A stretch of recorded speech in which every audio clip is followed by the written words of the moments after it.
శ్రోతలకు నా హృదయపూర్వక నమస్కారములు. మానవ జీవితం ఒక అద్భుతం. ఈ అద్భుతాన్ని మనం పరిశీలించకుండా అనుభవించుకుంటూ వెళ్ళిపోతున్నాం. పరిశీలించి చూస్తే మన శరీరం, మన జీవనం సాగే తీరు, మనం అనుభవించే విషయాలు చాలా అద్భుతంగా కనపడతాయి. మన శరీరాన్ని గమనించండి. సృష్టిలో దొరికేటువంటి అనేక ఆహార పదార్థాలతో ఈ శరీరం పెరుగుతుంది. ఆహార పదార్థాలన్నీ మన శరీరాన్ని పెంచుతున్నాయి రోజు. అంటే సృష్టి రోజు మనని పెంచుతుంది, కానీ మనం ఆ భావనలో ఉండం. మనమే పెరుగుతున్నాం అనుకుంటాం. అసలు సృష్టికి సంబంధించినటువంటి భావన మనతో కలిసి ఉందని, మనం దాంతో కలిసి ఉన్నామని తీసుకోం. ఏదో ఆ వస్తువులు తెచ్చుకోవటం, మనకు నచ్చినవి వండుకొని తినేయటం, మళ్ళీ డబ్బు సంపాదనకి పరుగులు పెట్టడం, కాలక్షేపం కోసం చుట్టూ ఉన్న మనుషులతో రకరకాలుగా మనకి ఇష్టం వచ్చినట్టుగా ప్రవర్తించుకోవటం, సృష్టిలో ఉన్న అనేక విషయాలను మనకు నచ్చినట్టుగా వాడుకోవటం. కానీ ఇక్కడ కేంద్ర బిందువుగా మనమే ఉంటున్నాం తప్ప వస్తువులను వాడుకుంటున్నా, విషయాలను వాడుకుంటున్నా, పదార్థాలను వాడుకుంటున్నా, సృష్టి అనే మొత్తాన్ని వాడుకుంటున్నా సృష్టి ధ్యాస మనకు ఉండటం లేదు. ఎంత అద్భుతం! ఆహార పదార్థాలు భూమి నుంచి వస్తాయి, మట్టిలో నుంచి సమస్తం పదార్థాలుగా మారుతున్నాయి. అవన్నీ మన శరీరంలోకి వెళ్ళి ప్రాణశక్తిగా మనల్ని బతికిస్తున్నాయి, శరీరాన్ని నిలబెడుతున్నాయి, శరీరంలో రక్త మాంసాలుగా మారుతున్నాయి. మన శరీర అవయవాలన్నీ వాటంతట అవే పని చేసుకుంటున్నాయి, మన ప్రమేయం లేదు. కానీ మనం అన్నీ అనుభవిస్తాం, పంచేంద్రియాలతో అన్నీ అనుభవిస్తాం. అవయవాల పనితీరు వాటిదే. ఈ అద్భుతాన్ని అప్పుడప్పుడు కాస్త ప్రశాంతంగా కూర్చొని గమనించడం నేర్చుకోండి. ఈ అద్భుతం ఉన్నది సత్యం, ఇది అసత్యం కాదు, ఇదొక సత్యం. అందుకే ధ్యానము, విశ్రాంతిగా కూర్చోండి, మీ శరీరాన్ని మీరే గమనించుకోండి. మీ ప్రమేయం లేకుండా మీ శరీరంలో ఎన్ని రకాల అవయవాలు వాటంతటవి వాటి పనులు చేసుకుంటూ వెళ్ళిపోతున్నాయో చూడండి. ఇప్పుడు నేను నేను నేను అనుకునే మనం మన కంట్రోల్లో ఉండి అంతా జరుగుతుందా, లేక దానంతట అది జరుగుతుందా అంటే విశ్వశక్తి యొక్క విధానం కూడా మనకు కొంచెం అర్థమవుద్ది. విశ్వంలో కొన్ని వాటంతట అవే జరుగుతున్నాయి, ఒక ప్రణాళిక ప్రకారం జరుగుతున్నాయి. అలా మన శరీరంలోనూ జరుగుతున్నాయి, బయట జరుగుతున్నాయి. భౌగోళిక వాతావరణ పరిస్థితులను చూడండి, వాటంతట అవి జరుగుతూ ఉంటాయి. సూర్యుడు వస్తాడు, వెలుగులు విరజిమ్ముతాడు, ఆ వెలుగుల నుండి అనేకం భూమి మీదకి వచ్చి ఇక్కడ మానవ జాతి మిగిలిన భూమి మీద ఉన్న అన్నీ బ్రతకటానికి అవసరమైన వాతావరణాన్ని క్రియేట్ చేస్తుంది. వాయువు అన్నింటినీ బ్రతికిస్తూ ఉంటుంది. ఇలా వేటికి పనులు చేసుకుంటున్నాయి. సూర్యరశ్మి వేడికి నీరు ఆవిరై మేఘాలై ఆ నీటిలో, సముద్రపు నీటిలో ఉన్నటువంటి ఉప్పగుణం పోయి, ఉప్పదనం పోయి మంచినీరుగా వర్షించి మళ్ళీ అది నదులై ప్రవహించి ఎక్కడెక్కడికో వెళ్ళి మొత్తం భూభాగాన్ని సస్యశ్యామలం చేసుకుంటూ వెళుతుంది. ఇలా అనేకం వాటంతట అవే జరుగుతున్నాయి. వాటంతట అవే జరుగుతున్నాయి కదా, నేనేమీ చెయ్యక్కర్లేదా అంటే తప్పకుండా చేయాలి. మన ప్రయత్నంతో వాటంతట అవి జరుగుతున్న వాటిలో నుండి మనకు కావలసిన వాటిని మనం పొంది వాటిని అనుభవించి బ్రతకాలి. అనుభవించటానికి ఇంద్రియాలు ఇవ్వబడినాయి. ఇప్పుడు మనం ఏదో కొత్తగా ఇంద్రియాలు ఏం తెచ్చుకోలేదు. ఇవ్వబడిన ఇంద్రియాలను మాత్రమే మనం అనుభవించగలం. మనం అంతకు మించి ఇంకేం చేయలేం కూడా ఇక్కడ. అయితే ఇదంతా ఏంటి అంటే ఒక ప్రణాళిక ప్రకారం జరుగుతుంది కనుక ఆ ప్రణాళికనే సత్యము, ధర్మము, దైవము అని పిలిచారు. అది మారదు. సూర్యుడు రావటం, సూర్యోదయం అవ్వటం, మళ్ళీ సాయంత్రం సూర్యాస్తమయం అవ్వటం, ఇవన్నీ భూమి తిరుగుతుంటే జరుగుతున్నాయి. ఇవి మారవు, ఇవి ఇలాగే ఉంటాయి. కాలాలు, ఋతువులు, పద్ధతులు, విధానాలు అన్నీ ఇలాగే ఉంటాయి. భూమి ఎప్పుడు పంటలు పండిస్తూనే ఉంటుంది, ఎప్పుడు ఆపదు. పుష్పాలు, ఫలాలు, చెట్లు ఎప్పుడూ కాస్తూనే ఉంటాయి, ఆగవు. ఇది విధానం, ఇది ధర్మం, ఇది సత్యం, ఇదే దైవం. అవి ఏవేవి వేటి బాధ్యతలు అవి కరెక్ట్గా చేస్తున్నాయో, బాధ్యతలు కూడా కాదు, పనులు, వాటి కర్తవ్యం, వాటి స్వభావమే పనిచేయటం, అది స్వభావము. వేటి స్వభావం ప్రకారం వాటి పనులు అవి కరెక్ట్గా చేస్తున్నాయో, అలా మనిషి కూడా ధర్మమును సత్యమును తన సహజ స్వభావంగా తీసుకోవాలి. అప్పుడు ప్రయాణం దైవత్వానికి వెళ్తుంది. లేనప్పుడు అంటే ఇక్కడ చిత్రమైన విషయం ఏంటంటే, మనిషికి ఒక్కడికే స్వేచ్ఛ ఇవ్వబడింది, మిగిలినవన్నీ క్రమశిక్షణగా అవి పనిచేసుకుంటూ వెళ్ళిపోవటమే. ఇక్కడ మనిషికి ఇవ్వబడినటువంటి స్వేచ్ఛ బుద్ధి ఏంటంటే, తను మంచిగా అయినా ఉండొచ్చు, చెడుగా అయినా ఉండొచ్చు. చెడుగా ఉండటం అంటే ఏంటి? ఏమీ లేదు, అసలు ఇందులో ఈ చెడు కూడా ఏమీ లేదు. కాకపోతే అది చెడు అయ్యింది. ఎలా అంటే, నేను అన్న భావన మనకు కలుగుతుంది, నేను ఈ శరీరమే అనిపిస్తుంది, మిగిలిన భావాలు మనకు కలగటం లేదు. మన శరీరానికి పంచేంద్రియాలు ఉన్నాయి, పంచేంద్రియాలకి సుఖాలు కావాలి, కనుక వాటిని అనుభవించడానికి మనం చేసే ప్రయత్నం అంటే మనకు ఎలా అయినా అవి దక్కాలి అని. ఆ ప్రయత్నంలో అసత్యము, అన్యాయము, అధర్మము, లౌక్యము, తెలివి, ఎవరి బలాన్ని బట్టి వాళ్ళు, ఎవరి శక్తిని బట్టి వాళ్ళు, ఎవరి తెలివిని బట్టి వాళ్ళు ప్రవర్తించి తెచ్చుకొని అనుభవిస్తున్నారు. అది వ్యక్తి వరకు చూసుకుంటే అది ఎక్కడ తప్పు కాదు. ఎందుకంటే నీకు నీ ఎరుకే తెలుస్తుంది, నీ స్పృహే తెలుస్తుంది, నీ బాధే తెలుస్తుంది, నీ కష్టమే తెలుస్తుంది, నీ సుఖమే నీకు తెలుస్తుంది. కానీ ఇలా జీవించటం మీరు గమనిస్తే జంతువులన్నీ ఇలాగే ఉంటాయి. జంతు జాతి మొత్తం ఇలాగే ఉంటుంది. తనకు అవసరమైంది అది ఎలా అయినా తెచ్చుకుంటుంది. కానీ మానవులకు ఏంటంటే కర్మ సిద్ధాంతం వచ్చింది. ఇలా తెచ్చుకోవటం వల్ల ఏమైంది అంటే, కర్మ సిద్ధాంతం వచ్చిందంటే ఎవరో దాన్ని ఆకాశం నుంచి పడేయలేదు. మనం చేసిన పనులకు ఫలితాలు ఏర్పడినాయి. ఆ ఫలితాలు ఎలా ఏర్పడినాయి? మన వల్లనే ఏర్పడినాయి. మనం చెడు చేసినప్పుడు అది ఇంకో వ్యక్తికి చెడు అయి ఉంటే ఆ వ్యక్తి ఖచ్చితంగా గుర్తుపెట్టుకొని దానికి తిరిగి మళ్ళీ మనకు ఏదైనా చేస్తాడు. లేదు, మనమే చెడు చేస్తున్నామని మనకు ఆ లోపల అంతర్గతంగా తెలిసినప్పుడు, మనలాంటి ఇంకొక మనిషిని బాధ పెడుతున్నాము అన్న గిల్టీ ఫీలింగ్ మనకు లోపల ఉండి మన శరీరంలో మనకు వ్యతిరేకమైనటువంటి రసాయనాలు ఉత్పత్తి అవుతాయి. మనం చెడ్డవాళ్ళమైనప్పుడు సమాజంలో మనుషులందరూ మనల్ని గుర్తించి వీళ్ళు చెడ్డవాళ్ళు అనటం వల్ల మనకి సహకారాలు అందవు. మనతో చెడ్డవాళ్లే సహవాసం చేస్తారు, మంచివాళ్ళు చేయరు. చెడ్డవాళ్ళ వలన ఉపయోగం ఏముంటుంది? ఇంకా చెడు పెరుగుద్ది. అవసరమైతే వాడు మన కూడా మోసం చేస్తాడు. ఈ ప్రమాదం, ఈ భయం, మనం ఎంత స్నేహాలు చేస్తున్నా చెడ్డవాళ్ళతో తిరుగుతున్న అందరికీ ఇది ఉంటుంది. ఎందుకంటే దొంగలందరూ ఏ దొంగ ఇంకో పక్క దొంగని నమ్మడం, ఎందుకంటే అందరము దొంగలం కాబట్టి. ఇలా మనకు మనమే హాని చేసుకుంటున్నాం. ఎలా? నా వరకు నేను ఆలోచించుకొని స్వార్థంతో ఉండి తప్పులు చేయటం అని.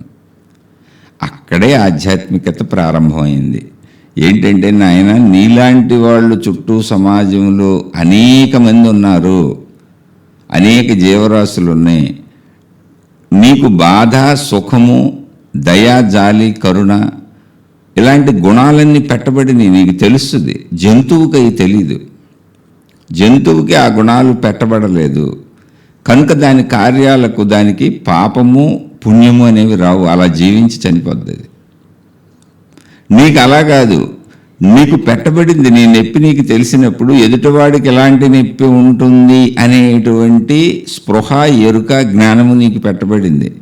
ఎదుటి వాళ్ళకి ఎలాంటి నొప్పే ఉంటుంది అని ఒక సింహానికి ఉండదు. ఎందుకనంటే సింహం గడ్డి తినదు, దాని జీవనంలో అది పెట్టబడలేదు. అది ఏదో ఒక దాన్ని చంపి తిని బ్రతకవలసింది. అది సృష్టి చేసిన ఏర్పాటు. ఇలా జంతువుల్లో చాలా స్వతహాగా వాటి ఏర్పాటు ప్రకారమే బ్రతుకుతూ ఉంటాయి కనుక వాటికి పాపపుణ్యాలు ఉండవు. పాపపుణ్యాలు మనుషులకు మాత్రమే ఉంటాయి. ఎందుకని అంటే ఆ భావాలు నీకు తెలుసు కాబట్టి, నీకు లోపల ఆ అవేర్నెస్, ఆ తెలివి, ఆ స్పృహ, ఎరుక ఇవ్వబడింది కాబట్టి దానిని మనం వాడుకోవాలి. ఆ వాడుకోవటమే ఆధ్యాత్మికం. ఆధ్యాత్మికం అంటే పెద్ద గొప్ప పొడిసేసినంత విషయం ఇక్కడ ఏం లేదు. సహజ జీవితంలో నీ స్పృహని, ఎరుకను వాడు. నీతో పాటు ఇంకా ఇక్కడ చాలామంది జీవిస్తున్నారనే విషయాన్ని తెలుసుకో.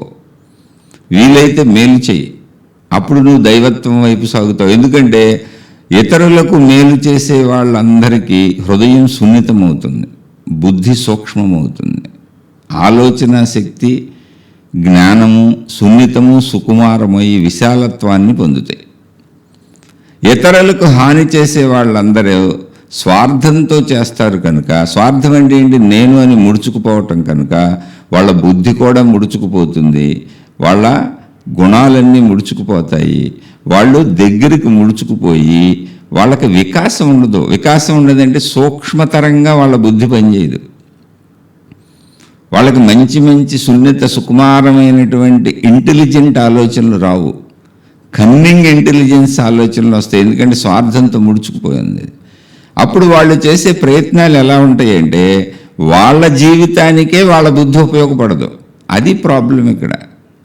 చెడు చేయటం వలన ఏం జరుగుతుంది, స్వార్థంతో జీవించటం వలన ఏం జరుగుతుంది అంటే నీ బుద్ధి కుచించుకుపోయి, నీ బుద్ధి నీ ఆలోచనలతోనే కదా నువ్వు జీవించాలి, అది నీకే ఉపయోగపడకుండా పోతుంది. నీకన్నీ స్వార్థపు ఆలోచనలు వచ్చి, నీకన్నీ చెడు ఆలోచనలు వచ్చి, నీ జీవితానికి నువ్వు వేసుకునే ప్లాన్లు కూడా తప్పుగానే వేసుకుంటావు, తప్పు ప్లాన్లే వేస్తావు. అదే విధి, విధాత చేసినటువంటి అతి అద్భుతమైనటువంటి ఏర్పాటు. దీన్ని తప్పుకోవటం కుదరదు. విధి విధాత ఎవరో ఇవ్వటానికి అక్కడ విడిగా లేడు. దేవుడు గుళ్ళకెళ్ళి నన్ను రక్షించేయండి, రక్షించేయండి, రక్షించేయండి అంటే రక్షించడానికి ఇంకొక దేవుడు ఎవరు కూర్చొని లేడు అక్కడ. ఏ దేవుడు శిక్షిస్తున్నాడో ఆ దేవుడే గుళ్ళో కూర్చున్న దేవుడు కూడా. ఆయన నువ్వు నాకు ప్రదక్షిణలు చేస్తే రక్షిస్తాను, మొక్కులు మొక్కుకుంటే రక్షిస్తాను, నిన్ను కాపాడటానికే నేను ఇక్కడ కూర్చున్నానని చెప్పట్లేదు. నేను ధర్మాన్ని కాపాడటానికి ఇక్కడ కూర్చున్నానని అనాదిగా చెబుతున్నాడు. గుడి, చర్చి, మసీదు, గురుద్వారా, ఏ మతంలో ఏవైనా ఆ పవిత్ర స్థలాలన్నీ ధర్మాన్ని కాపాడేటువంటి, సత్యాన్ని కాపాడేటువంటి, మంచిని పెంచేటువంటి విద్యాలయాలు. ఆ స్థానంకి వెళ్ళి మనం మంచి నేర్చుకోవాలి. నేను నా ఇష్టం వచ్చినట్టు చేసేసాను తండ్రి, నువ్వు ఎలా అయినా నన్ను కాపాడంటే కాపాడటానికి ఎవరున్నారు? శిక్షించేవాడు వాడే కదా. శిక్షించటానికో దేవుడు, రక్షించటానికో దేవుడు లేరు. కాబట్టి మనకి ఇవ్వబడినటువంటి స్పృహను, ఎరుకను వాడుకోవాలి. ఈ ఆధ్యాత్మిక చదువు లేదా ఆధ్యాత్మికత అనే పేరుతో ఎందుకు నేను ఇవి చెబుతున్నానంటే ఇవి చాలా సున్నితమైన అంశాలు. నాకు నేనే అన్యాయం చేసుకుంటున్నాను, నన్ను నేనే మోసం చేసుకుంటున్నాను, నాపై నేనే కుట్రలు పన్నుకుంటున్నాను అని మనుషులకు తెలియట్లా. ఎదుటివాడికి కుట్రలు పన్నుతున్నాను, ఎదుటివాడికి మోసాలు చేస్తున్నాను, ఎదుటివాడిని కపటంతో నమ్మిస్తున్నాను, నయవంచనతో ఎదుటివాడిని నమ్మించేశాను. ఇవన్నీ వాడికి తెలియదు కదా, వాడు నమ్మేశాడు కదా, మన జీవితం హాయిగా సాగిపోద్ది అనుకుంటున్నాం. కాదు, ఇవన్నీ ఏమైనాయి అంటే మన బుద్ధికి అలవాటైపోయినాయి. మన బుద్ధిని మందగింపజేసినాయి. సుకుమారంగా, సున్నితంగా, విశాలంగా చేయలేదు, మృదువుగా మార్చలేదు, బుద్ధిని కటువుగా మార్చినాయి. అప్పుడు నీ ఆలోచనలన్నీ నీకు కూడా అలాగే వస్తాయి. నువ్వు ఇతరులకు చెడు చేసి నీకు మంచి ఆలోచనలు తెచ్చుకోలేవు నీ జీవితంలో. నీ జీవితంలో, నీ కుటుంబంలో, నీ వాళ్ళకి నువ్వు చేసుకునేవి, నీకు నువ్వు చేసుకునేవి కూడా అటువంటి ఆలోచనలే చేసుకుంటావు, కానీ మంచివని భావించుకుంటావు. అలా రెండు రకాలుగా మారిపోదు బుద్ధి. అలా రెండు రకాలుగా మారిపోదు మన లోపల ఉన్న శక్తి. నువ్వు ఏం చేస్తావో, ఎలా ఉంటావో నీకు కూడా అలాగే ఉంటుంది. అది నువ్వు ఇతరులకు ఎలా చేస్తావో, ఇతరుల పట్ల ఎలా ఉంటావో, సమాజం పట్ల ఎలా ఉంటావో, బయటకు నువ్వు ఎలా ప్రవర్తిస్తావో, నీకు నీ ఇంటి సభ్యులకు కాక బయటికి ఎలా ప్రవర్తిస్తావో, నీ లోపల భావాలు ఏముంటాయో అది తిరిగి నీకు కూడా అలాగే ప్రవర్తిస్తూ ఉంటుంది. అందుకే మీరు చెడ్డవాళ్ళు లేదా కపటులు, నాటకాలు ఆడేవాళ్ళు అన్న వాళ్ళని మీరు గమనించి చూడండి. ఎందుకు తెలియదు? మన స్నేహితుల్లో ఉంటారు, మన కుటుంబ సభ్యుల్లో ఉంటారు, మన బంధువుల్లో ఉంటారు, చుట్టూ ఉన్న సమాజం అంతా మనుషుల మయమే కదా. ఇలాంటి వాళ్ళందరూ కూడా జీవితంలో అనేక ఇబ్బందులు పడుతూ ఉంటారు. చూసుకోండి మీరు. ఆర్థిక ఇబ్బందులు, అనారోగ్య ఇబ్బందులు, సామాజిక ఇబ్బందులు అలా పడుతూనే ఉంటారు. ఇది ఎందుకు పడుతూ ఉంటారంటే వాళ్ళకు వాళ్ళు చేసుకుంటున్న అన్యాయం ఇది. ఇప్పుడు అద్దంలో ప్రతిబింబం ఎలా కనపడుతుంది? నాది నేను ఎలా ఉన్నానో అలాగే కనపడుతుంది. ఇంకోలా ఎందుకు కనపడుతుంది? అలాగే సృష్టి మనకు అర్థం, మన అంతర్గత భావాలకు అర్థం. For every action there is equivalent opposite reaction. మనం చేసే ప్రతి పనికి అంతే ఎత్తులో సమానమైనటువంటి మళ్ళీ ఇంకొక రియాక్షన్, అంటే ఇంకొకటి తిరిగి మనకు వస్తుంది. అది రాకుండా కుదరదు. ఇక్కడ ఏక సిద్ధాంతం లేదు సృష్టిలో. నువ్వు ఏం చేసినా దానికి ఫలం తప్పకుండా వస్తుంది.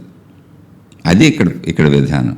ఆ ఫలం వచ్చే విధానం ఎలా ఉంది అంటే మనం చేసేటువంటి, మనం ఉపయోగించేటువంటి బుద్ధి, తెలివి, అహంకారము, మనసు, గుణాలు, స్వభావము ఏమున్నాయో ఇవి బయట వాళ్ళకి ఎలా ఉపయోగిస్తున్నామో మనకు కూడా అలాగే పనిచేసేలా మన బుద్ధి తయారైపోద్ది. అందుకే ఆధ్యాత్మికతలో మహానుభావులందరూ మంచిగా ఉండండి, ధర్మంగా ఉండండి, మేలు చేయండి, సత్యంలో జీవించండి, ఇతరులకు మేలు చేయటం వలన మీకు కూడా మేలే జరుగుతుంది, మంచి భావాలను పెంపొందించుకోండి. ఇవన్నీ ఎందుకు చెప్పారు అంటే నీ జీవితంలో కూడా అవే వస్తాయి. నీ జీవితంలో కూడా అవే వస్తాయి, కొత్తవేమి రావు. ఎందుకని? ఆలోచన అలా అయిపోతుంది. ఈ రహస్యాన్ని మీరు గుర్తించండి. మీ ఆలోచన అలాగే అయిపోతుంది. అందుకే చాలా కుటుంబాలు మీరు గమనించినట్టయితే తమ సొంత కుటుంబ సభ్యులతో కూడా వాళ్ళకి సరిపడదు. కారణం ఏంటి అంటే వాళ్ళ లోపల ఇతరుల పట్ల చేసేటువంటి చెడు భావాలు ఏమున్నాయో అవన్నీ వాళ్ళ దగ్గర కూడా పనిచేస్తున్నాయి. అందుకే ఘర్షణ పడుతున్నారు. ఎవరికైతే లోపల మార్పు వచ్చిందో, ఓ బుద్ధుడు, ఓ సాయిబాబా, ఓ రమణ మహర్షి, ఇలాంటి మహాత్ములను చూడండి, ఎవరితో విభేదాలు ఉండవు. ఎవరన్నా ఒకవేళ విభేదించిన, ఎక్కడైనా చాలా అరుదుగా ఎవరైనా విభేదించిన వాళ్ళు మౌనంగా ఉంటారు. ఇప్పుడు కుటుంబ కలహాలు, ఇద్దరు వ్యక్తుల మధ్య, స్నేహితుల మధ్య వచ్చేటువంటి ఘర్షణలు ఇవన్నీ ఏంటి? మనలో మార్పు లేని తనం, మన అంతర్గత గుణం మన వాళ్ళకి మనకి కూడా అలాగే పనిచేస్తుంది. అది ఎవరు గమనించుకోవట్లేదు దాన్ని. నేనేదో తెలివిగా ఎదుటివాడిని బురుడి కొట్టించేశాను అనుకుంటున్నారు. కాదు, నువ్వు బురుడి కొట్టించుకుంటున్నావు. ఎందుకంటే అటువంటి గుణాన్ని పదే పదే నీకు అలవాటు చేసుకుంటున్నావు. ఇప్పుడు తప్పులు చేసే వాళ్ళందరికీ ఒక చిన్న ఉదాహరణ చెబుతాను చూడండి. ఇప్పుడు స్కూల్లో జాయిన్ అయ్యాం, నర్సరీలోనో 1వ తరగతిలోనో వేసారు తీసుకెళ్ళి. అక్కడ ఏం చేస్తారు? ఒక పలక మీద ఒక అక్షరం రాసిచ్చి దిద్దమంటారు దాన్ని. ఇప్పుడు ఆ అక్షరం ఏంటో మనకు తెలియదు, చెప్తారు, అనుకుంటూ దిద్దమంటారు. అలా దిద్దుతూ ఉండాలి ఎప్పటి వరకు? ఆ అక్షరం మనకి వచ్చే వరకు. అలాగే మనం చేసే పనులన్నీ, రోజు మనం చేసే పనులన్నీ, మనం మాట్లాడే మాటలన్నీ, మనం చేసే ఆలోచనలన్నీ, మన ప్రవర్తనలన్నీ మనం దిద్దే అక్షరాలు లాంటివి. అవి బలపడిపోతూ ఉంటాయి. వాటిని నువ్వు చెరపలేవు. వాటిని చెరపాలి అంటే దిద్దకుండా ఉండాలంతే, దాన్ని నేర్చుకోకుండా ఉండాలంతే. అది లోపలికి వెళ్ళిపోతుంది. అందుకే నిరంతరం మంచి మంచి మంచి మంచి మంచి అని చెబుతున్నారు మహాత్ములు, అనాదిగా చెబుతున్నారు. ఆ మంచి కోసం దేవుణ్ణి తెచ్చారు. దేవుడు మంచివాడు, దేవుడు సత్యవంతుడు, దేవుడు ధర్మంగా ఉంటాడు, దేవుడికి దయా, జాలి, కరుణ, ప్రేమ ఇలాంటి గుణాలు ఉంటాయి. దేవుడు ఎవరిది లాక్కోడు, వాళ్ళకి ఇస్తాడు. ఇలాంటి గుణాలన్నీ దేవుడి ద్వారా మనకు నేర్పుదామని దేవుడిలో అవన్నీ చూపించారు మనకి. దైవ కథలన్నీ వాటిని నేర్పుతున్నాయి. అందుకని ఆధ్యాత్మిక చదువు అనేది అంతర్గతం, మనల్ని మనం పరిశీలించుకుని మన గుణాలను మనం మార్చుకునేటువంటి ప్రయత్నం. మనం రోజు ఏం వింటాము, ఏం చూస్తాము, ఎలా జీవిస్తాము, ఏ ఆలోచనలు చేస్తామో అవన్నీ అక్షరాలు దిద్దినట్టు బలపడిపోతున్నాయి. ఈ విషయాన్ని మర్చిపోబాకండి. ఈ విషయమే మనం రక్షించేది. కాబట్టి మనలో మంచిని పెంచుకోవాలి. మంచిని పెంచుకోవాలంటే రోజు మంచి వినాలి, మంచి పనులు చేయాలి. మంచి వింటే సరిపోదు. చాలామంది మంచి వినాలని రోజు ఓ చరిత్ర పుస్తకంలో ఏదో కొంచెం రోజు పారాయణ చేస్తాను, గంట పారాయణ చేస్తానని ఒక విధానం పెట్టుకుంటాడు. పారాయణ చేయగానే పుణ్యం వచ్చేసింది అనుకుంటారు. అయితే రోజు దేవుడికి ఏదో పూజలు, హారతులు, కొబ్బరికాయలు కొట్టడం అంటే విధానాలు పెట్టుకుంటున్నారు. విధానం కాదు, ఆచరణ. ఇది మంచి ఆచరణ.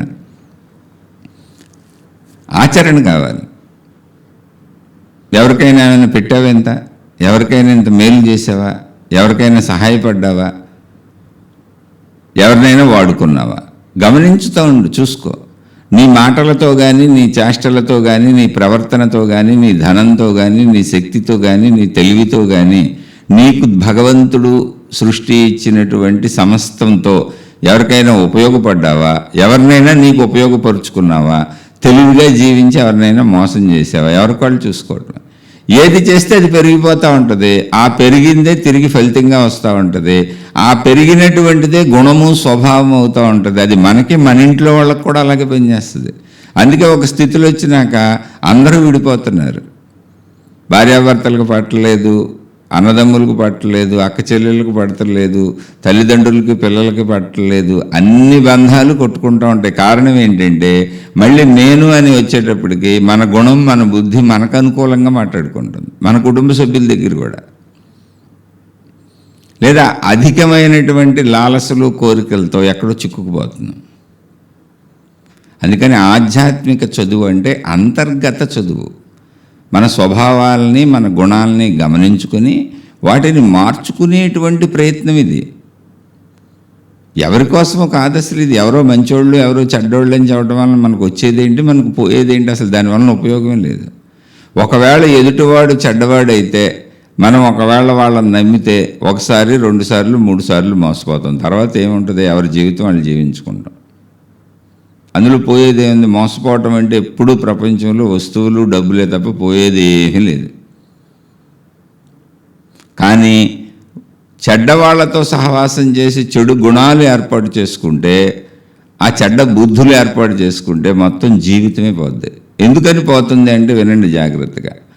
జంతు జీవితం జీవిస్తాం అంటే మంచిలోకి వెళ్ళని వాళ్ళందరూ జంతు జీవితం జీవిస్తున్నట్టే. ఎందుకని? జంతువులకు నియమం లేదు, జంతువులకు విధానం ఉంది, క్రమశిక్షణ ఉంది, అలా జీవించాలి అంతే. మాంసాహార జంతువులు మాంసం తినే బతకాలి అంటే దేన్నో దాన్ని చంపేయాలి, ఇంకో దారి లేదు వాటికి. శాకాహార జంతువులు అవి ఏ చెట్లో పుట్టలో తిని బతకాలి. అది దానికి మనం పెంచుకుంటున్న చెట్టు అని, ఇది పక్కింటోళ్ళ చెట్టు అని, ఎదురింటోళ్ళ చెట్టు అని నేను తినకూడదని దానికి తెలియదు అసలు. మానవులకు ఒక వ్యవస్థ ఉంటుందని, ఆ వ్యవస్థలో నా ఓనర్ చెట్లే తినాలి, మిగిలిన చెట్లు తినకూడదని దానికి తెలియదు. అది ఏది దొరికితే తినేస్తూ ఉంటుంది. ఎందుకని? జంతువులకి అది లేదు. మీరు గమనించండి. అలాగే మనం ఏది పడితే అది తినేసి, ఎవరిది పడితే వాళ్ళది తినేసి, ఎలా పడితే అలా జీవించేసి, మాంసాహార జంతువుల్లాగా ఎలా పడితే అలా ఎదుటి వాళ్ళ మీద పడైనా మనం దోచుకొని, హింసతో అయినా మనం సుఖపడిపోయి, లేదా శాకాహార జంతువుల్లాగా ఏది దొరికితే అది ఎవరిదైనా తినేసి ఏదో ఒకటి ఉంటే అది జంతు ప్రవర్తనేగా. అప్పుడు జంతువులకి మనకు తేడా ఏముంది? అది గమనించుకోవాలి.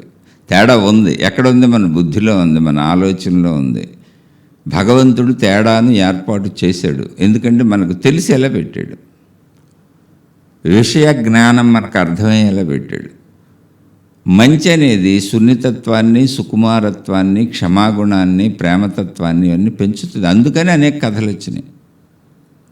అనేక రకాల కథలు, పురాణాలు, ఇతిహాసాలు, బోధల గ్రంథాలు ఎందుకు రాశారంటే మనకు నేర్పటానికి.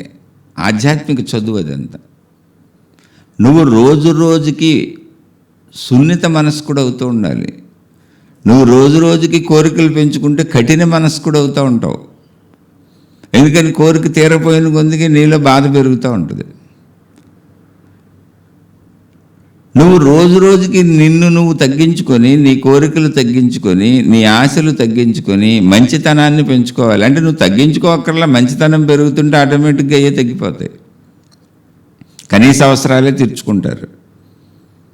ఎప్పుడైతే మనిషిలో మంచితనం పెరిగిపోతుందో ఆ మంచితనం దైవత్వం వరకు పాకుతా వెళ్ళిపోద్ది, ఆగదు అది. మంచితనం పెరిగిన వాళ్ళు తమకున్నటువంటి వాటితో సంతృప్తిగా జీవించటం మొదలైపోద్ది వాళ్ళకి. అప్పుడే మంచితనం పెరుగుద్ది వాళ్ళలో.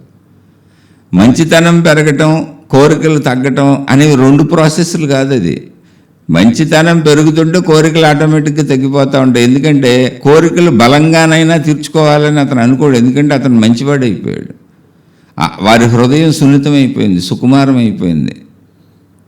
అందులో కఠినత్వం లేదు, మృదుత్వం ఉంది. ఇంకా వాళ్ళ నుంచి సమాజానికి సాయాలు మేలులే అంతే. వాళ్ళ నుంచి హాని సమాజానికి ఎప్పటికీ జరగదు, అసలు ఎప్పటికీ జరగదు, ఏ ఒక్క మనిషికి జరగదు. వాళ్ళు జీవించినంతకాలం ఎవ్వరికీ ఏ హాని చేయరు. హాని చేయటం కాదు, చిన్న చిన్న గుండు సూది కూడా ఎదుటివాడిది వాడు తీసుకోడు, స్వీకరించడు. ఎందుకంటే వాడికి ఆ బుద్ధి పుట్టదు, తనవేస్తూ ఉంటాడు. ఏమీ ఇవ్వకపోతే నువ్వు మంచివాడు ఎలా అవుతావు అసలు చెప్పండి, ఆలోచించండి ఒకసారి. చాలామంది మేమే తప్పు చేయకుండా జీవిద్దామని ట్రై చేస్తూ ఉంటారు. నువ్వు ఏ మంచి చేయకపోవటం కూడా తప్పు చేయటం లాంటిదే. నువ్వు మంచి మాత్రం ఏం చేసావు? అప్పుడు నీలో సద్గుణాలు లేవు కదా. మంచి చేయకపోతే, మేలు చేయకపోతే సద్గుణం ఏది? స్వార్థపరుడివే. కాకపోతే తప్పులు చేస్తే శిక్షలు వస్తాయి కాబట్టి మళ్ళీ ఆ శిక్షలు ఎందుకు, నేను, నా పిల్లలు, నా కుటుంబము, మా ఇల్లు, మా వాళ్ళు ఎవరో ఒకళ్ళు పాడైపోతారు, మేము పాడైపోతాం, కర్మ ఫలితాలు కదా, ప్రపంచాన్ని చూస్తున్నాం కదా అని తప్పులు భయపడి చేయరు చాలామంది. ఆ భయం కూడా తెలియని వాళ్ళు తప్పులు చేసుకుంటూ వెళ్తుంటారు, కర్మ ఫలితాలు వచ్చినాక అనిపిస్తూ ఉంటారు. కాదు, నీలో మార్పు లేదు, భయం నిన్ను ఆపిందంతే. ఓ భయం నిన్ను ఆపింది అంటే జ్ఞానం ఏం చేసింది అంటే కర్మ ఫలితాలను చూసుకోవటం వలన భయాన్ని కలిగించింది. భయం వలన తప్పులు చేయకుండా ఆగావు తప్ప మంచి ఎక్కడ చేసావు? మంచి చెయ్యకుండా అంటే ఎందుకు చెబుతున్నానంటే జాగ్రత్తగా వినండి, ఇది గ్రామరు. ఆధ్యాత్మికతలో మన శరీర శాస్త్రాన్ని అంతర్గతంగా చూసుకొని పరిశీలించటం అనేది గ్రామరు, వ్యాకరణం లాంటిది. వ్యాకరణం తెలియకుండా భాషనెవరూ రాయలేరు, చదవలేరు, చెప్పలేరు. భాషకి మూలాధారం వ్యాకరణం. అలాగే ఆధ్యాత్మిక చదువుకి ఆధారం మనమే, మన అంతర్గతం, మన వ్యాకరణం మనకు తెలియాలి. ఇక్కడ మనం తప్పులు చేయకుండా ఆగొచ్చు, అది ఒక స్టెప్. ఎందుకని భయంతో ఆగామంతే. బాబు ఎందుకు లేనిపోయింది ఏదో ఒకటి, ఇప్పుడు ఏ జబ్బులు వస్తాయో, అనారోగ్యాలు వస్తాయో, ఏ కష్టాలు వస్తాయో, ఏ బాధలు వస్తాయో, అసలు మన వాళ్ళు పాడైపోతారేమో, ఎందుకు బాబు ఎవరి జోలికి వెళ్ళొద్దు, మనకేదో గడిచిపోతుందిగా, హాయిగా ఉందాం అని అనుకున్నావు, బాగానే ఉంది, తప్పులేదు. అది తప్పులు చేయటం కంటే బెటర్ స్థితే. కానీ నీ హృదయంలో ఆధ్యాత్మిక జ్ఞానాన్ని, ఆత్మజ్ఞానాన్ని, దైవ జ్ఞానాన్ని తెలుసుకునేంత సున్నితత్వము నీకు రాదు. నీ జీవితానికి ఉపయోగపడేటువంటి సున్నితమైన, సుకుమారమైన, మృదువైన, సెన్సిటివ్నెస్ కలిగినటువంటి తెలివిగల మంచి ఆలోచనలు నీకు రావు. ఎందుకో తెలుసా? నీ బుద్ధిని నువ్వు వైడన్ చేసుకోలేదు, విశాలం చేసుకోలేదు. ఇది రహస్యం అక్కడ. అప్పుడు నువ్వు స్వార్థపరుడుగానే ఉండిపోతావు, ఎప్పటికీ నువ్వు స్వార్థంలోనే ఉంటావు. నీకు ఆ స్వార్థపు ఆలోచనలే వస్తాయి మళ్ళీ. అందుకే చాలామంది ఎవరికి ఉపయోగపడకుండా జీవిస్తూ ఉంటారు. తెలివిగా అవకాశం ఉంటే కొంచెం ఇతరులను వాడేసుకుంటూ ఉంటారు, మళ్ళీ మంచి మాత్రం చేయరు.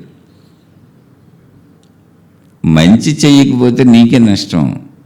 ఎందుకు నష్టం అంటే బుద్ధి వికాసము ఉండదు. మంచి ఎందుకు చేయాలంటే బుద్ధి పెరుగుతుంది, ఆలోచన శక్తి పెరుగుతుంది. మనలో ఉన్నటువంటి ఆలోచన శక్తి, బుద్ధిశక్తి, విచక్షణా జ్ఞానము బాగా విశాలంగా పెరుగుతూ ఉంటుంది. మంచి పనులు చేయటం వలన దయ, జాలి, కరుణ, ప్రేమ ఇలాంటి వాటిని వ్యక్తపరచటం వలన, ఉపయోగించటం వలన జ్ఞానశక్తి పెరుగుతుంది. అలా పెరగాలంటే ఖచ్చితంగా మంచిని చేయాలి. నీది నువ్వు ఇతరులకు ఇవ్వాలి. నీ శ్రమను కానీ, నీ డబ్బును కానీ, నీ తెలివిని కానీ, అంటే నీ దగ్గర ఉన్న అన్ని ఇతరులకు ఇవ్వాలి. కొంతమంది ఇప్పుడు ఇచ్చేవితే ఏం చేస్తారంటే డబ్బు ఇవ్వగానే మాటలో సలహాలు చెబుతామని ఇంటింటికి వెళ్ళి సలహాలు చెప్పి వస్తూ ఉంటారు. అసలు నీ సలహాలు నీకు పని చేసి వచ్చినాయా? ఎవడికో పని చేయటానికి. సలహా చెప్పే అధికారం ఎవరికి ఉంటుంది? తన జీవితంలో తాను తప్పులు చేయకుండా ఏదైనా సాధించుకున్న వాడికి సలహా చెప్పే అధికారం ఉంటుంది. మోసాలతో చేసి సాధించుకున్న వాళ్ళకి కూడా సలహా చెప్పే అధికారం ఉండదు. ఒకవేళ సలహా చెప్పొచ్చు నువ్వు, కానీ ఆ పాప ఫలాన్ని నువ్వు మోస్తావు. ఎందుకంటే నీ సలహా వాడి జీవితంలో ఉపయోగపడాలిగా, వాడు విజయవంతుడు అవ్వాలిగా. నీ సలహా వలన వాడికి లాభం జరిగి, వాడికి మేలు జరిగి, వాడు మంచివాడైతే అప్పుడు కదా నీకు ఫలితం వచ్చేది.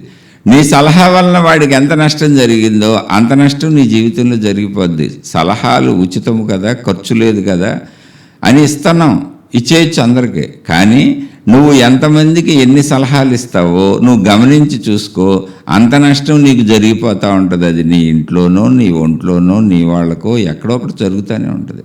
ఎందుకో చెప్పనా? ఉచిత సలహా ఇస్తున్నాము అనే విషయం మనకు తెలుసు కదా. మనం డబ్బును పెట్టకుండా, శ్రమను పెట్టకుండా, కష్టపడకుండా మాట కదా ఊరిని ఉచిత సలహా ఇస్తున్నామని మన లోపల అంతరంగానికి తెలీదా? తెలుసు కదా. అప్పుడు ఏమైంది? మళ్ళీ స్వార్థము తెలివి కనుక అంతరంగం ముడుచుకుపోయింది. ముడుచుకుపోయినప్పుడు ఏమైంది? ఇప్పుడు అది రేపు మన పిల్లలకో, మన వాళ్ళకో, నాకో, నా భార్యకో, నా భర్తకో, నా ఇంట్లో వాళ్ళకో, నా అన్నదమ్ములకో, మా అమ్మా నాన్నకో, ఇలా నా వాళ్ళకి చేసుకోవలసి వచ్చినప్పుడు కూడా అలా అది విశాలత్వాన్ని పొందలేదు కనుక నేను ఎంత బాగా చేసుకుందామని ఆలోచించుకున్నా ముడుచుకుపోయినటువంటి ఆలోచనలే నాకు వచ్చి నేను నా వాళ్ళకు కూడా మేలు చేసుకోలేను. ఇది నేను చెప్తున్నది. ఈ రహస్యాన్ని మీరు పట్టుకోకపోతే మీరు ఎప్పటికీ మారలేరు. ప్రజలందరూ ఏమనుకుంటున్నారంటే ఏముంది, మన ఎవరు చూడలేదు, ఒకవేళ చూసినా ఏముంది, వాళ్ళు మన ఏమీ చేయలేరు, మన జోలికి రాలేరు, మన ఇష్టం వచ్చినట్టు సాగిపోద్ది, మనం బ్రతకొచ్చు, తెలివిగా ఉండొచ్చు, ఏం చేస్తారు మనని అనుకుంటున్నారు. అసలు ఎవరు నిన్ను ఏమీ చెయ్యరు నాయన. ఇక్కడ నీ విధి నీ లోపల ఉంది, నీ బుద్ధిలో ఉంది, నీ ఆలోచనలో ఉంది. నువ్వు మంచి పనులు చేస్తే బుద్ధి వికాసము చెంది నీ జీవితానికి కూడా మంచి ఆలోచనలు, మంచి భావాలు వస్తాయి. అంటే ఇది మీకు ఉదాహరణకు చెబుతున్నాను చూడండి. ఒక వ్యక్తి వ్యభిచారం చేస్తున్నాడు అనుకుందాం, ఊరికనే చెప్తున్నాను. భార్యకు తెలియకుండా అతను తప్పులు చేస్తున్నాడు అనుకుందాం. అతనికి ఎటువంటి ఆలోచనలు వస్తాయి తెలుసా? తన భార్య కూడా అలాంటి తప్పులే చేస్తుందేమో అన్న ఆలోచనలు వస్తాయి. ఆమె చేయదు, ఆమె చాలా మంచిది, కానీ ఆలోచనలు అలాగే వస్తాయి, భావాలు అలాగే ఉంటాయి. ఆమె ఊరికే ఎవరితోనో మాట్లాడినా, ఊరికే ఎవరితోనో చేసిన ఇతను నానా తిప్పలు పడిపోతుంటాడు. లేదా అటువంటి భార్యలకి భర్తలు అలా చేస్తున్నారేమో అనిపిస్తుంది. వస్తుందా రాదా చూసుకోండి. అలా మీరు ఏ చెడులు చేస్తే అవన్నీ మీకు భావాలుగా వచ్చి అసలు మీకు కూడా అలాగే జరుగుద్దేమో అనిపిస్తుంది. అందుకే చాలామంది తండ్రులు పిల్లల్ని నమ్మరు, ఎవరిని నమ్మరు. వాళ్ళు కొంతమంది బాహాటంగా చెబుతారు, మేము ఎవరిని నమ్మము అని. అదే మా గొప్పతనం అని. ఎవరిని నమ్మని వాడు ఎవరో తెలుసా? తప్పులు ఎక్కువ చేసేవాడు, లౌక్యంగా తెలివిగా ఉంటున్నాడు, అతను బయటికి దొరకటం లేదు. అందుకని నేను ఎవరిని నమ్మనని చెబుతాడు. ఎవరిని ఎందుకు నమ్మవు? నీ లోపల నమ్మకం లేదు. నమ్మకం ఉన్నవాడు అందరినీ నమ్ముతాడు. అందరినీ అంటే ఏంటో తెలుసా? మోసం చేస్తున్న వాడిని కూడా నమ్ముతాడు. ఇప్పుడు ఒక షాప్ ఉంది, ఒక షాపులో పనిచేసేటువంటి ఒక కుర్రవాడు ఆ షాపులో కొన్ని వస్తువులు దొంగలిస్తున్నాడు, కానీ ఓనర్కి తెలియదు. ఇప్పుడు ఓనర్కి అశాంతి ఉందా? ఏ అశాంతి లేదు, హాయిగా పడుకున్నాడు. ఇప్పుడు భర్తకు తెలియకుండా భార్య తప్పు చేస్తుంది, భర్తకు తెలియదు, భర్త హాయిగా నిద్రపోతున్నాడు. భార్యకు తెలియకుండా భర్త తప్పులు చేస్తున్నాడు, భార్య హాయిగా నిద్రపోతుంది. ఇప్పుడు తెలియని వాళ్ళకి వచ్చిన దుఃఖమేముంది? నేను ఎవరిని నమ్మను అంటున్నాడే అతనే ఎక్కువ దుఃఖపడతాడు. ఎందుకంటే నేను నమ్మను అంటే అసలు నమ్మకమే నాలో లేదు, కాబట్టి ఆ భావం నాకు తయారైపోయింది. ఆ భావం నాకు ఎందుకు తయారైంది అంటే నమ్మకం లేనటువంటి పనులే నేను చేస్తాను. నేను ఎవరికి నమ్మకాన్ని ఇవ్వను, ఎవరికి మేలు చేయను. మేలు చేసినట్టు నటిస్తూ వాళ్ళని వాడేసుకుంటూ ఉంటాను. వాళ్ళకి ఇప్పుడు ఎవరి మీద నమ్మకం కలగదు, నమ్మినట్టు అనిపిస్తూ ఉంటారు, లోపల నానా దుఃఖాలకి లోనైపోతూ ఉంటారు. మరి ఎలా? ఇప్పుడు ఇది అంతర్గతం యొక్క రహస్యం. నీకు నువ్వే శిక్షలు వేసుకుంటున్నావు, నీకు ఆ భావాలు వస్తాయి, నీ బుద్ధులు అలా అయిపోతాయి, నీ బుద్ధి మందగించిపోద్ది, నీ బుద్ధి తెలివిగా పనిచేయదు, నీ బుద్ధి నీకు ఉపయోగపడేలా పనిచేయదు. నీ బుద్ధి నీకు కూడా ఉపయోగపడని విధంగా నీకు సలహాలు ఇస్తుంది, నీకు ఆలోచనలు ఇస్తుంది. అవి మంచివి అనుకొని నువ్వు చేసుకుంటూ వెళ్ళిపోయి నిన్ను నువ్వు ఇబ్బంది పెట్టేసుకుంటావు. ఎలా ఇప్పుడు? అందుకని మంచిగా ఎందుకు ఉండాలి, సాయాలు ఎందుకు చేయాలి, మేలు ఎందుకు చేయాలి, ఎదుటివాడి బాధని ఎందుకు గమనించాలి, ఎదుటివాడి బాధని ఎంతగా తగ్గించగలమో ఆ ప్రయత్నం తప్పకుండా ఎందుకు చేయాలి అంటే దానివలన నీకు ఎక్సర్సైజ్ అవుతుంది, మంచి అనేటువంటి ఎక్సర్సైజ్ అవుతుంది. మంచి అనేటువంటి అక్షరాలు దిద్దటం జరుగుతుంది. దానివల్ల నీ బుద్ధి సెన్సిటివ్గా సుకుమారంగా తయారవుతుంది, మంచి బుద్ధి తయారవుతుంది. అప్పుడు అది నీకు తిరిగిచ్చే సలహాలు కూడా మంచిగానే ఇస్తాయి, నీ జీవితానికి కూడా మంచి సలహాలే ఇస్తుంది అది. ఇప్పుడు మన జీవితానికి మనం ప్లాన్లు వేసుకోకుండా, మనం ఆలోచన చేయకుండా, ఆలోచనలను ప్రయత్నం చేయకుండా, ప్రయత్నాలు కార్యరూపం దాల్చి ఫలితాలు రాకుండా మనం ఎలా బతుకుతాం అసలు? ముందు మనం ఏం పని చేసుకొని సాధించుకోవాలన్నా తలకాయలో ఆలోచనలు రావాలిగా. ఆ ఆలోచనలు ఎలా వస్తాయి? లోపల ఉన్న బుద్ధులను బట్టే వస్తాయి. బయటవాడికి చెడ్డగాను మనకు మంచిగాను రావు. ఎందుకంటే అవి ఒకే శక్తిలో నిక్షిప్తమవుతున్నాయి. లోపల ఉన్న ఒకే శక్తి ప్రాణశక్తి, దైవశక్తి, ఆత్మశక్తి, అది ఒకటే. తిరిగి నా వైపు వచ్చేటప్పుడు కూడా అది నాకు మంచని నేను అనుకుంటూ ఉంటాను, కానీ నాకు బుద్ధి వికాసం లేదు కాబట్టి అటువంటి ఆలోచనలు ఇస్తుంది. ఈ రహస్యాన్ని గుర్తించమని చెబుతున్నాను. ఆధ్యాత్మిక చదువులో అతి ముఖ్యమైనటువంటి, గుర్తుంచుకోవలసినటువంటి, అందరూ తెలుసుకొని ఆచరించవలసినటువంటి అద్భుతమైన విషయం ఇది. నేను నా లోపల ఎలా ఉండి ఇతరులతో ప్రవర్తిస్తూ ఉంటానో నా బుద్ధి నాకు కూడా అలాగే చేస్తుంది, కానీ నేను అది మంచిదని అనుకుంటూ ఉంటాను. అందుకే చాలామంది జీవితాల్లో వాళ్ళు చేసుకున్న పనుల వల్లనే వాళ్ళు నష్టపోతుంటారు. వాళ్ళే వాళ్ళని దెబ్బ కొట్టుకుంటూ ఉంటారు, వాళ్ళే వాళ్ళని ఇబ్బంది పెట్టుకుంటూ ఉంటారు. అందుకని ఎవరైనా సరే ఇంకో దారి లేదు, ఉన్న దారి ఒక్కటే, మంచిలో ప్రయాణిస్తే దైవత్వం వరకు వెళ్తాము. జీవితాలన్నీ చక్కగా ఉంటాయి. ఎందుకు చక్కగా ఉంటాయి అంటే మంచిలో వెళ్ళేవాడికి మంచి భావాలు ఉంటాయి, మంచి ఆలోచనలు ఉంటాయి, అన్నీ మంచి తలంపులు వస్తాయి. ఇప్పుడు నిజంగా మన పక్కన ఉన్న భార్యో, భర్తో, అన్నో, తమ్ముడో, కొడుకో, కూతురో మనని మోసాలు చేసి ఇబ్బంది పెడుతున్నా, నాకు మంచి భావాలు ఉన్నాయి కాబట్టి, నాకు ఆ విషయం తెలియదు కాబట్టి నాకు అసలు గొడవ లేదు, నా అంతరంగం ఎప్పుడు శాంతిగానే ఉంటుంది. అంటే చెడు పక్కనే ఉన్నా నాకు ఇబ్బంది లేదు, నాకేం తెలియదు, నేను శాంతిగా ఉన్నాను. ఎందుకంటే నా భావాలు మంచిగా ఉన్నాయి, సద్భావాలతో ఉన్నాను.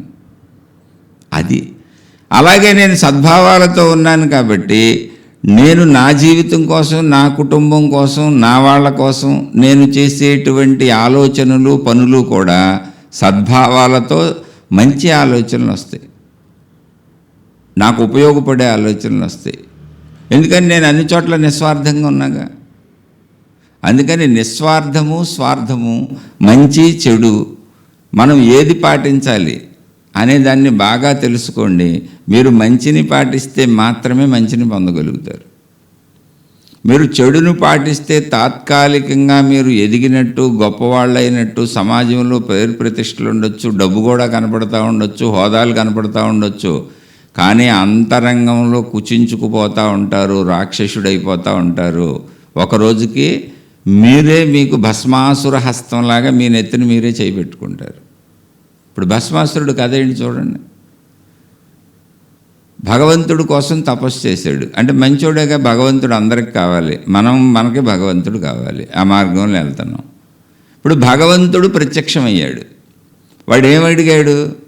ఇప్పుడు భగవంతుడు ప్రత్యక్షమైతే మనం ఏమడగాలి? జీవిత గమ్యం ఏంటి? అసలు భగవత్ స్థితిని అడిగేస్తే అయిపోద్దిగా. నేను కూడా నాకు మోక్షాన్ని ఇవ్వుతండో, ఆత్మసాక్షాత్కారం ఇవ్వుతండ్రో, ఆ దైవత్వం ఏంటో అది ఇవ్వుతండ్రి, ఇంక ఈ జీవితం, ఈ జనన మరణ చక్రం ఎందుకు నాకు, నా తప్పించే సత్యంలో నన్ను పడేసే తీసుకెళ్ళండి అయిపోద్దిగా. కానీ అడగలేదు, అటువంటి ఆలోచన రాలేదు. ఎందుకని?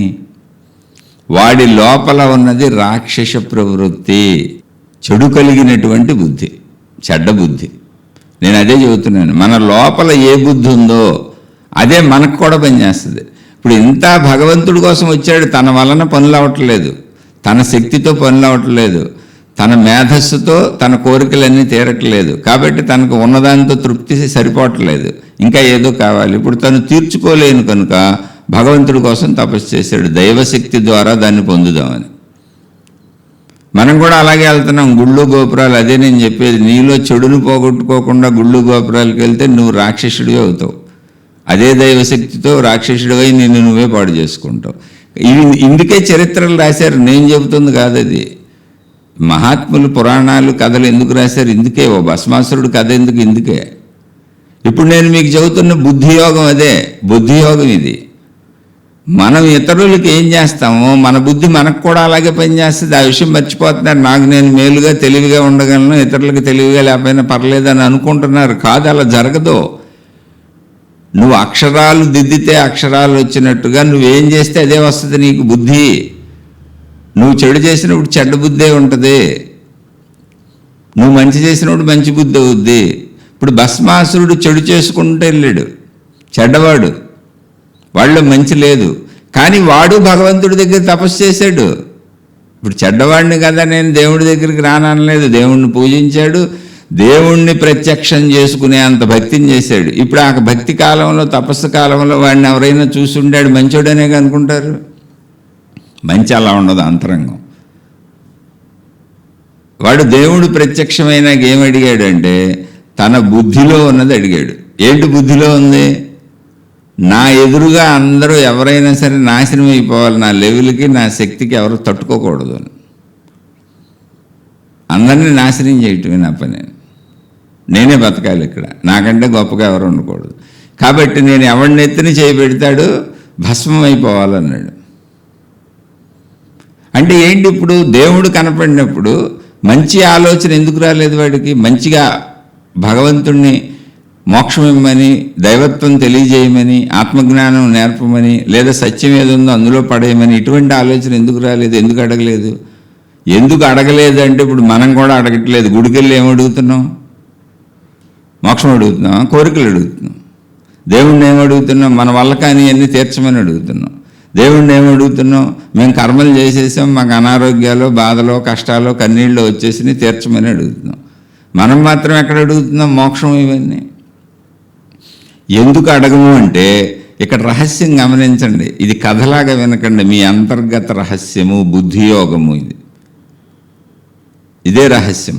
ఏంటి అంటే నా లోపల అది లేనప్పుడు దేవుడు ప్రత్యక్షమైన ఎలా అడుగుతాను? నేను లోపలేముందో అదేగా అడుగుతాను.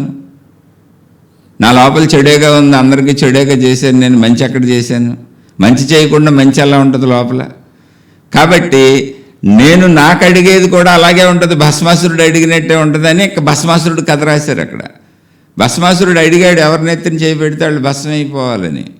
భగవానుడు, శివభగవానుడు వరం ఇచ్చాడు కూడా అలాగే అని. శివుడు వరం ఎందుకు ఇచ్చాడు? భస్మాసురుడు తపస్సు చేసేటువంటి భస్మాసురుడు ఏ ఉద్దేశంతో చేస్తున్నాడో ఆయనకి తెలియదా? దేవుడికి తెలియకుండా ఎలా ఉంటుంది? కానీ తపస్సు చేసినప్పుడు ఇవ్వటం దైవధర్మము. దేవుడు తన కర్తవ్యాన్ని ఎప్పుడు మానడు. అది దైవత్వం అంటే. వాడు చెడ్డవాడు, చెడుతో అడుగుతున్నాడు, దానికి సంబంధించిన కృషి చేశాడు, ఇంతకాలం తపస్సు చేశాడు, కష్టపడ్డాడు, దానికి నేను వాడికి ఫలితం ఇవ్వాల్సిందే, ఇస్తాను, వెళ్ళాడు, ఇచ్చాడు. వాడేం చేశాడు? అసలు ఈ వరం పనిచేస్తుందో లేదో నీ నెత్తినే చేయి పెడతాను అన్నాడు. ఇలా ఉంటారు మనుషులు అనేది సత్యం. మన నెత్తిని ఎంతమంది చేయి పెట్టుంటారు? మేలు చేసిన వాడి నెత్తిని చేయి పెట్టేవాళ్ళు ఎంతమంది ఉన్నారు? కృతజ్ఞత లేని వాళ్ళు 199 మంది వాళ్ళే ఉన్నారు. ఎందుకనంటే నీకు లాభం కావాలి, పొందేసావు, ఇప్పుడు మళ్ళీ కొత్త లాభాలు ఎత్తుక్కుంటావు. కృతజ్ఞత ఎందుకు ఉంటుంది? లేకపోతే పర్వాలేదు, కానీ అక్కడ ఏమైంది? ఊరుకోలా మళ్ళీ కాలం. వాడినెత్తిన వాడే చేయి పెట్టుకునేలా. ఇప్పుడు శివభగవానుడు వరం ఇచ్చింది నేనే కాబట్టి నేనేం చంపను, ఇప్పుడు వరం ఇచ్చాను, నా పూజ చేశాడు, నా భక్తుడేను, నేనే వరం ఇచ్చాను, ఆ వ్యధ తెలియక నా వెనకపడి నన్నే భస్మం చేస్తానంటున్నాడని ఆయన మేలకుండా వెళ్ళిపోయాడు. ఇంకా చావని సన్నాసింతే అని. ఎందుకని చెడ్డ బుద్ధి ఉన్నవాళ్ళు ఇలాగే ఉంటారు. కానీ సృష్టి శక్తి ఊరుకోదుగా. శివపరమాత్మ రూపంలో వరం ఇచ్చింది సృష్టి శక్తి, విష్ణువు రూపంలో వాడి బుద్ధికి తగ్గట్టు ఏం చేయాలని చూసింది. మోహిని అవతారం తీసుకొని విష్ణుమూర్తి వచ్చారు. అంటే మోహం, ఒక అందమైన అమ్మాయిగా వచ్చారు. ఈడప్పుడు శివ భగవానుడు వెనక పడుతున్నవాడు మోహిని అవతారం ఆ స్త్రీని చూడగానే బుద్ధి మారిపోయింది. ఎందుకంటే మరి ఈడు బుద్ధి మంచిది కాదుగా. ఇప్పుడు బుద్ధి మంచిది కాని వాళ్ళందరూ తమ గమ్యాలు చేరలేరు, ఇలా మధ్య మధ్యలో మారిపోతారు. ఇది కథ అంతరార్థం. ఎందుకని నీ బుద్ధిలోనే ఉంది ఆ గుణం. నువ్వు మంచిని చేసుకోలేవు, నీకు కూడా చేసుకోలేవు, నీకు కూడా నువ్వు చెడే చేసుకుంటావు. అదే భస్మాసుర హస్తం. అది మనదే, మన చెయ్యే, మన నెత్తిన పెట్టుకుంటాం. ఎవరు పెట్టిస్తారు? ఈశ్వరుడే. అదేంటి నేను భక్తిలోనే ఉన్నానండి బాబు, భగవంతుడిని పూజిస్తాను రోజు, నేను మా ఇంట్లో పూజలు, బయట పూజలు, ఎన్ని కార్యక్రమాలు చేస్తాను, నేను సదా భక్తుడినే అంటే అసలు భస్మాసురుడికి శివుడే ప్రత్యక్షమయ్యాడు. నువ్వు ఇంకా ఫోటో ముందే కూర్చున్నావు, నీకు ఏ దేవుడు కనపడలేదు. వాడికంటే మంచోడు, వాడికంటే గొప్పోడు ఏంటి నువ్వు? అలా ఎవరినాళ్ళు పరిశీలించుకోండి. ఇక్కడ భస్మాసుర కథ యొక్క అంతరార్థం మనకు మహాత్ములు చెప్పదలిచిన సత్యం ఇది. వాడి బుద్ధి మోహిని వైపు తిరిగిపోయింది, శివుడిని మర్చిపోయాడు, మళ్ళీ వెళ్తున్న పని మర్చిపోయాడు అసలు. ఇప్పుడు ఆమె వెనకబడ్డాడు వెళ్ళి. ఆమె ఏం చేసింది? చక్కగా తలస్నానం చేసిరా కొలంలోకి వెళ్ళి అని చెప్పింది. వెళ్ళాడు తలస్నానం చేయడానికి, తన నెత్తిని తనే చేయి పెట్టుకున్నాడు.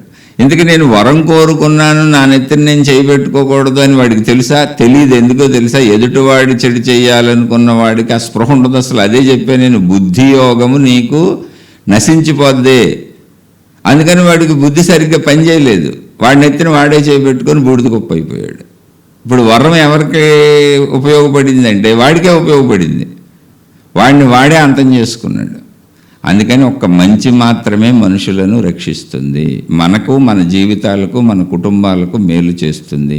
అయితే పైన చెబుతున్నారు అందరూ మంచిగా ఉండండి, మంచి చేయండి అని. కాదు, ఆధ్యాత్మిక గ్రామర్, మన శరీర శాస్త్రం, శరీరం పనిచేసే తీరు, దాని లోపల మనసు, బుద్ధి, గుణాలు ఏర్పడే తీరు, స్వభావం ఏర్పడే తీరు, ఇవన్నీ గమనించుకొని పనిచేయాలి.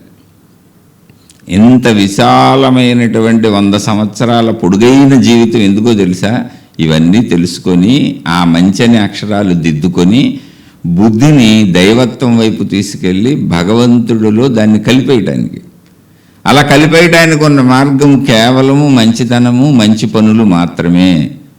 నీ శ్రమను, నీ ధనాన్ని, నీ కాలాన్ని, నీకు సంబంధించిన సమస్త వనరులను నువ్వు ఇతరులకు మేలు చేయటానికి ఉపయోగించడం కొద్ది కొద్దిగా నేర్చుకో. లేకపోతే నువ్వు మంచివాడివి అవ్వవు. అవనప్పుడు నీ బుద్ధి నీకు కూడా మంచిగా ఉపయోగపడదు, భస్మాసుర హస్తంలాగా ఉంటుంది. ఇంకా బాగా దీన్ని ఇలా వివరించి ఎంతైనా చెబుతూనే ఉండొచ్చు, కానీ ఇక్కడికి విషయాన్ని ఆపుదాం. మీకు అర్థమైందని భావిస్తున్నాను. ఇది బుద్ధి యోగము. ఆధ్యాత్మికములో ఇది రహస్యాతి రహస్యమైనటువంటి విద్యలివి. ఎందుకని రహస్యాలు? ఇవి బయటికి కనపడవు, నీ లోపలవి ఇవి. ఎవరికి తెలియదు. నేను ఎదుటివాడికి చేసే చెడు నా జీవితంలో నాకు కూడా చెడు అయిపోద్ది, నా బుద్ధి మందగించిపోద్ది, నా గుణాలు, స్వభావాలు అన్నీ కూడా చెడ్డగా అయిపోతాయి అని అనుకోరు. అనుకుంటే చెడ్డగా చేసుకోరు కదా. నేను తెలివిగానే ఉంటాను, నేను నాకు, నా కుటుంబానికి మేలే చేసుకుంటాను, ఎదుటి వాళ్ళకే నేను అలా హాని చేస్తాను, నేను చాలా తెలివిగా ఉంటున్నాను అనుకుంటున్నారు. కాదు, నీకు కూడా అలాగే జరుగుద్ది నాయన. ఎందుకంటే బుద్ధి విశాలం అవునప్పుడు నీకు ఇచ్చే ఆలోచనలు కూడా అలా కుచించుకుపోయిన ఆలోచనలే ఇస్తుంది అది. అలా ఎవరికి వాళ్ళం మనం నష్టపరుచుకోకుండా మన బుద్ధిని వికాసం చెందించుకొని ఆధ్యాత్మిక మార్గంలో ముందుకు నడుద్దాం. ఆ బుద్ధి యోగాన్ని ఇవ్వటానికే ఆధ్యాత్మిక చదువు. విజ్ఞానం ఇది, జ్ఞానం ఇది. ఇది పదార్థం కాదు, వస్తువు కాదు. గురువులో, దేవుళ్ళో వచ్చి నీ చేతిలో పెట్టి పండు తినేనైనా, ఈ స్వీట్ తినేనైనా అని చెప్పటానికి అక్షరాలు దిద్దినట్టుగా నువ్వు ప్రతిరోజు దిద్దుకోవాలి. వీటిని దిద్దటం అంటే ఏంటి? నీ మాటల రూపంలో, నీ పనుల రూపంలో నీ వ్యక్తీకరించాలి బయట సమాజంలో. వీటిని రోజు మంచి పనులు చేయాలి. ఒక మాటలో చెప్పాలంటే మంచి మాటలు వినాలి, మంచి పనులు చేయాలి, అందరికీ ఏదో ఒక మేలు చేస్తూ ఉండాలి. ప్రతిరోజు నీ వలన ఎవరొకళ్ళకి ఏదో ఒక మేలు జరుగుతూ ఉండాలి. అప్పుడు నువ్వు అక్షరాలు దిద్దినట్టు, మంచి అనే అక్షరాలు. అవి ఎంత దిద్దితే అంత ఉన్నతంగా నీ బుద్ధి సున్నితం అవుతూ ఉంటుంది, సుకుమారం అవుతూ ఉంటుంది. అంత ఉన్నతంగా నీకు సూక్ష్మమైనటువంటి అంశాలు అర్థమవుతూ ఉంటాయి. అంత ఉన్నతంగా నీలో విశాలత్వం పెరిగిపోతూ ఉంటుంది. విశాలత్వం పెరిగిపోయిన కొద్దికి, సూక్ష్మమైన భావాలు అర్థమవుతున్న కొద్దికి నీలో భయము దుఃఖము పోతూ ఉంటాయి. నీకు విపరీతమైనటువంటి జ్ఞానధైర్యం వస్తూ ఉంటుంది. ధైర్యం దాని అంతటదే వస్తూ ఉంటుంది. జబ్బులకి, బాధలకి, కష్టాలకి, కన్నీళ్ళకి వీటికి భయపడే గుణం పోద్ది, ఉండదు. చావంటే భయం పోద్ది. ధనం అవసరత నీకు ఉండదు. ఉన్నదాంతో హాయిగా ఉంటావు. చూడండి, సాయిబాబా వారు ఏమైంది ఇంత భిక్ష తీసుకొని, రమణ మహర్షి వారు ఇంత భిక్ష తీసుకొని, అనేక మంది మహాత్ములు ఇంత భిక్ష తీసుకొని ఎలా బతికారంటే అవన్నీ వచ్చేసినాయి. వాళ్ళకి అవసరాలు తగ్గిపోయినాయి, కోరికలు తగ్గిపోయినాయి. అంతరంగ భావమే మారిపోయినప్పుడు ఇంకా నీకు అసలు భావమే కదా శిక్ష, భావమే కదా రక్ష. భావరూపంలోనే కదా మనం బాధపడేది. భావం శుద్ధి అయిపోద్ది, భావం ప్రశాంతంగా ఉండిపోద్ది. అదే బుద్ధియోగము. ఇలా ఎంతైనా చెప్పుకోవచ్చు. ఈ రోజుకి ఈ శీర్షికలో ఇక్కడికి ముగించుకుందాం. మీ అంతఃకరణ వ్యాకరణాన్ని చెప్పానులోకి వెళ్ళి చూసుకోండి. నేనేదో ఉపన్యాసం చెప్పానని అనుకోబాకండి. ఇవి అసలు ఉపన్యాసమే కాదు, లోపల చూపు. లోపల చూసుకుంటానికి అనువుగా అనేకం మాట్లాడాల్సి వచ్చింది. చూసుకోండి, మిమ్మల్ని మీరు సరిచేసుకోండి. ఒక్క రోజులో మార్పు రాదు, పరిగెత్తే బాకండి. కానీ ప్రయత్నం ఆపకండి. మార్పు రాలేదని కూడా బాధపడకండి, ప్రయత్నిస్తూనే ఉండండి వచ్చేవరకు. ఎందుకంటే అక్షరాలు దిద్దుతూనే ఉండాలి.